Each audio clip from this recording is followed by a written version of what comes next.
there, footy fans. I'm Maury, and it's time to kick off your FA Cup weekend. We've got our hands on the trophy and a top commentary team to boot. CBBC's record-breaking Daredevil has certainly got a head for heights.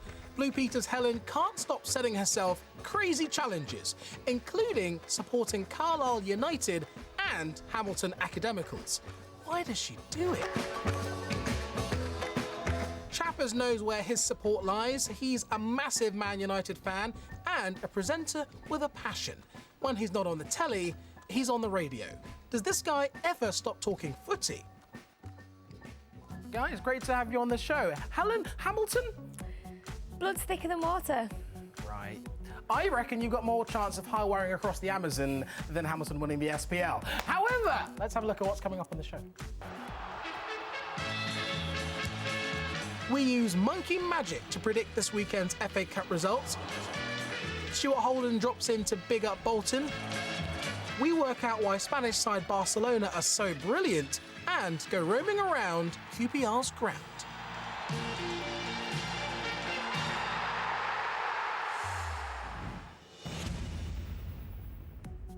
So, the FA Cup, the greatest cup competition in the world. Some say it's got mysterious powers that make it impossible to predict who will win. Max here, though, thinks that's a whole load of bananas, huh? Well, he and his mates think they've got a better idea of who's going to get through. Bananas, you're a monkey. No? Huh?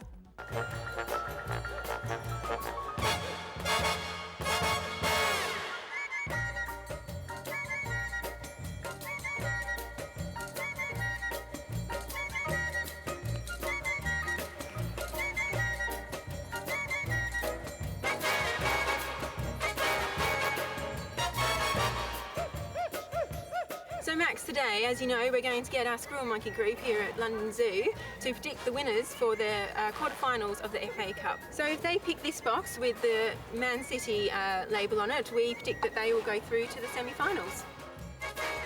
Birmingham take on Bolton here, having won silverware already in 2011. There's a lot of interest here in Bolton, but oh no, that's what they think of the Trotters.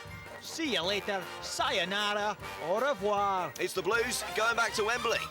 Man United versus Arsenal now. This is a big, big game. Not a lot to choose between them here. The crowd can't take their eyes off it. But it's Arsenal, Jeff. Arsenal. Glory for the Gunners. Stoke host West Ham now then. It's got to be a home win, this one, Jeff. This looks tight, but he's got right in there for Stoke. Oh, that is textbook. Fantastic technique there from the boy. And the rest agree. It's the Potters through to the semis. Now, could we see a potential upset between City and Reading?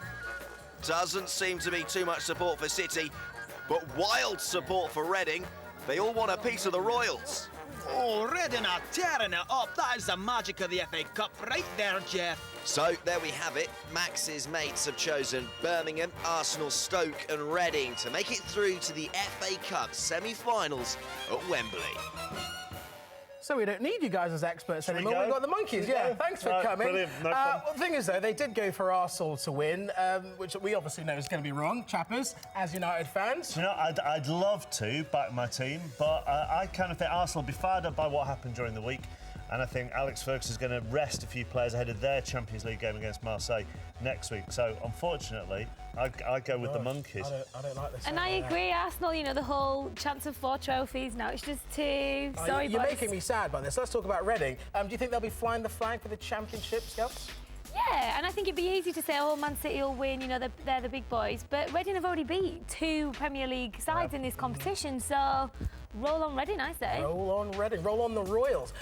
Birmingham, first trophy of the season, went to them in the Carling Cup, but they're only out of the relegation zone on goal difference. Yeah. Is it about time they start prioritising what they want to do? No, I think if they keep going in the FA Cup, then that'll boost them for the league as well. So I don't think they should prioritise one way or the other, but they do have lots of injury problems, so I would tip Bolton for that one. OK, Skelto, quick prediction? I'm with you on Bolton, but I'd like to see Birmingham win. I mean, it's depressing if you're a fan and you're watching your team. Oh, she looks nicer with the cushion on her face. Thank you very much for your predictions, guys. It is Bolton and Birmingham that kick off the FA Cup clashes this lunchtime. Our Mystic Monkeys predicted a win for the Blues. So here to big up Bolton is Stuart Oldham. Stuart, good to see you. Hey. How's things, all right? Good, yeah. Bolton have had a wicked season. What's the reason for that? It's down to the manager and obviously the players, because we have to produce on the field. We've had a good cup run, and it would be nice to get to Wembley and bring some silverware back to Bolton. You talked about Owen Coyle, and everyone seems to be suggesting he's some kind of magician.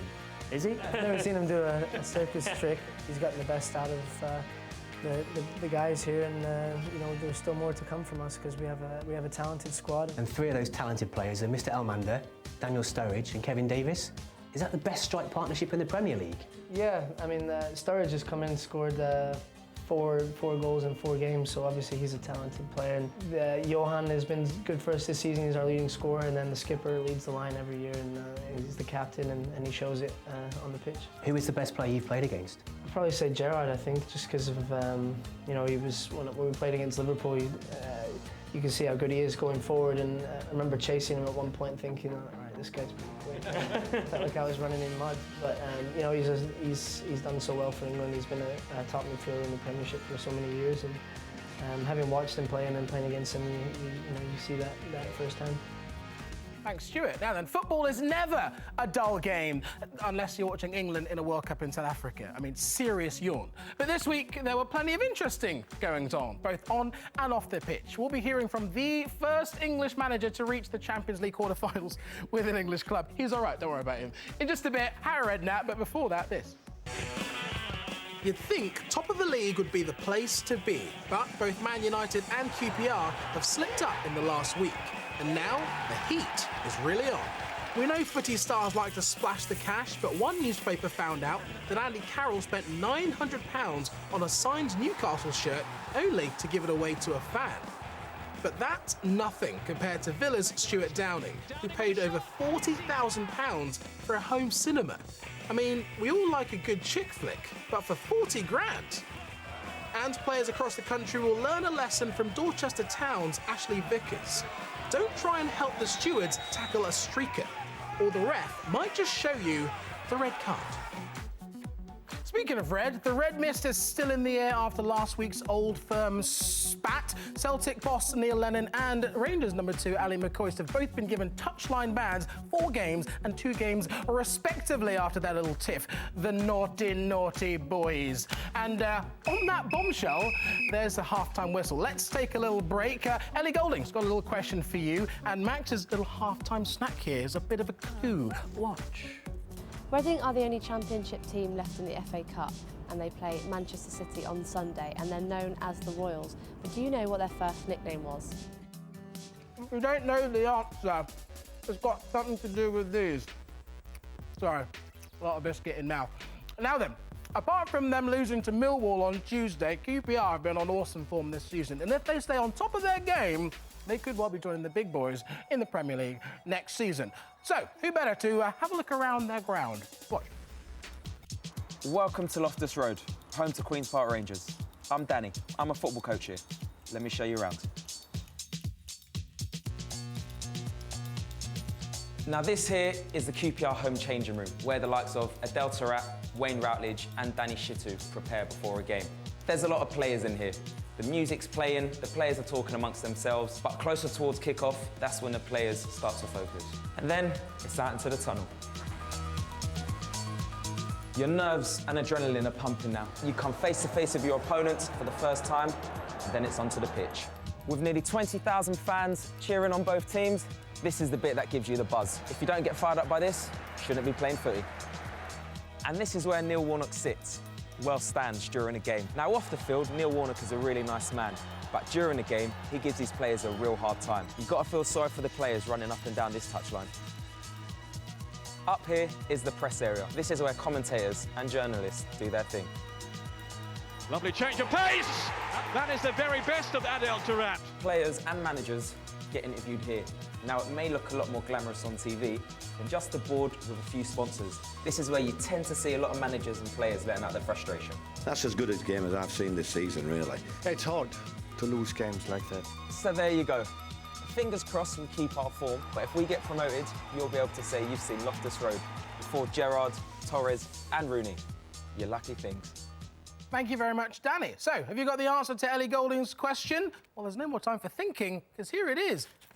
Reading are now known as the Royals, but they used to be known as the Biscuit Men because lots of biscuits were baked in the town.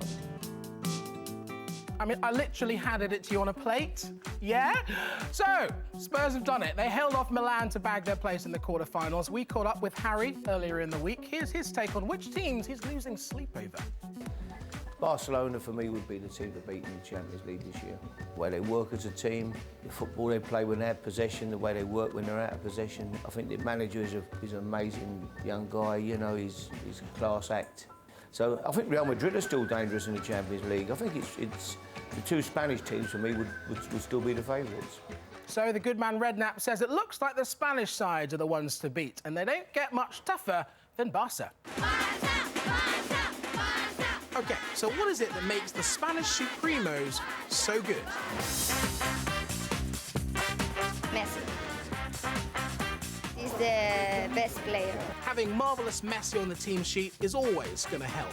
Twice voted the best player on the planet, the Argentinian Wizards already notched up 27 goals in 24 games in the Spanish league this season. But it doesn't end there. When Spain won the World Cup last summer, 6 Barcelona players were in the starting lineup. That kind of experience counts in Europe's biggest matches. It's perfect, like the players, Messi, Iniesta, Xavi, it's just perfect. Manager Pep Guardiola has 2 rules he likes his team to stick to. 1, to keep hold of the ball, and 2, to play in the opponent's half. He reckons if the other team don't have the ball, then they can't score. To have the best, you've got to buy the best, and Barca aren't scared to spend a few bob. They're the second richest club in the world, which means a price tag of £34 million for top players like David Villa isn't a problem. There are also rumours that they've got their eyes on Cesc Fabregas and aren't afraid to pay big money for him either. If they buy him, they would literally be scary. Not surprisingly, guys, Barcelona, odds-on favourite to win the Champions League yet again, aren't they? Yeah, best side I've ever seen. They were pretty much all over the Arsenal. Let's not talk about Arsenal, let's talk about Spurs, because into the Champions League quarter-finals for the first time ever, they're a pretty good team to watch at the moment, do you reckon, Chappers? They are, yeah. They're not as good to watch as Barcelona, No. but under Harry, they've done fantastic. To get to the quarterfinals of the Champions League in your first season in the Champions League is an awesome achievement. And whatever happens, it's exciting from here on in, isn't it? Because, like, you know, big players in Europe, they'll look at Spurs and think, that's a team I might play for. Might want to play for. Hopefully. And might want to play under Harry Redknapp. I mean, first English manager to take an English club that far as well. He's a special one. He is a special one. They were bottom of the Premier League when he took over, and he's brought in a lot of players, but some of the players were there under other managers, and he's turned them into better players. So he's good at the transfer market, and he's a good coach. But he's big on bringing on young players as well, isn't he? Yeah. You know, he's done that with Rio Ferdinand and people, didn't he? Someone who loves Harry Redknapp, Leah Gooding. Time for her final skills session. This week, she's finding out how to pass like a pro. Can I kick it? Yes, you can. Can I kick it? So today we're back at the Fulham Academy and we're working on our passing. So Johnny, we're doing passing today. What tips can you pass on to me? Passing's a bit different to shooting. You have to use maybe more of this part of your foot rather than your laces. Because you want it to be more accurate, and it's normally a shorter distance. If you're doing short passing, you just have to keep your head still, body over your ball, make sure you're planting your non-striking foot the direction in which you wish to pass it, and again just having a nice clean strike. Good.